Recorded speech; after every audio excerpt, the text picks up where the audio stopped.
Comment ça va, mon Bruno? De quoi tu vas nous parler ce soir? Ça va super bien. Écoutez, je vais vous parler de ce petit gadget-là qui est superbe, qui est sorti en octobre, qui est sorti en réalité 2 jours avant le Xbox.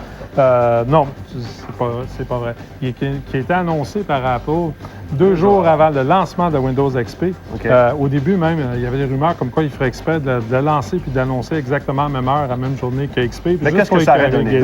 Juste pour fatiguer Bill un peu. Juste pour fatiguer Bill un peu. OK. Alors, c'est le fameux iPod. Puis-je le montrer? Oui, permettez, merci beaucoup.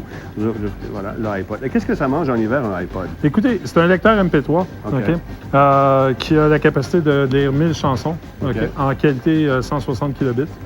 Fait que c'est une très bonne qualité de compression MP3. C'est équipé d'un disque dur, 5 GB. 5 GB. Oui. Donc, on peut faire autre chose que juste écouter de la musique. On peut faire autre chose que juste écouter de la musique avec ça. Naturellement, la première itération ou encore la première livraison du iPod, c'est vraiment conçu comme étant un lecteur MP3. Il y a une mémoire cache de 32 mégaoctets. Fait que, tu sais, si on a des problèmes au niveau si on le brasse trop ou quelque chose, on n'a pas à s'inquiéter. Il est bon pour 20 minutes ou 30 minutes de playback sans avoir de problème. Il y a un écran rétroéclairé. J'essaie de voir un petit peu ce que je fais, là. OK, voilà. OK. Il y a un écran rétroéclairé. On peut avoir nos listes de lecture, on peut accéder à nos... Je pense que j'ai mis la fermeture, je suis en train de l'éteindre, sans vrai. Non, tu n'es pas en train de l'éteindre, je pense que tu es parti... on va juste repaiser sur un bouton pour activer. OK, voilà. Tu es probablement parti. C'est sûr que c'est pas évident à montrer à la télé avec un noir et blanc, là. Mais est-ce qu'il y a moyen de l'entendre, ce truc-là?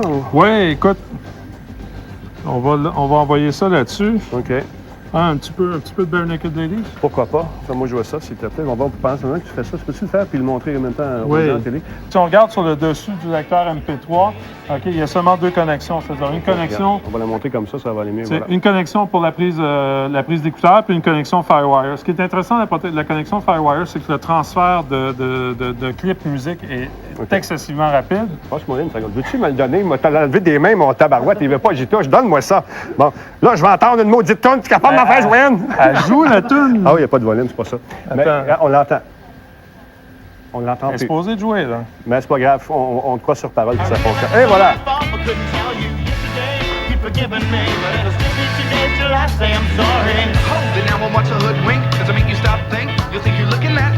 Bon, alors, écoutez, puis je sais pas si vous pouvez vraiment remarquer, mais la qualité de l'encodage MP3 est excellente, puis conservée. Puis le décodeur MP3 qui est à l'intérieur du lecteur, il est quand même excellent. Ce qui est aussi fantastique, c'est que ça n'a pas l'énormité, parce que moi, tant qu'à moi, je considère que les autres produits, quand on commence à avoir parlé de plusieurs gigabytes d'espace disque, ça prend de place. C'est gros. C'est la grosseur d'un lecteur de CD. Bien, je veux dire, pourquoi j'aurais quelque chose de la grosseur d'un lecteur de CD pour avoir des MP3 dedans? Là, alors, si on compare... On a tellement zigonné après qu'on n'a plus de temps. Non, mais il y a une affaire que je veux montrer absolument. Donnez au B, vite. On va faire sauter quelque chose parce qu'il faut qu'il nous montre ça. OK, montre-nous quelque chose. Il y a une affaire que je veux montrer. Transférer des MP3, il n'y a rien de plus lent. En USB, ça prend une éternité. Fait que fais ça vite parce que ça va le temps de le faire.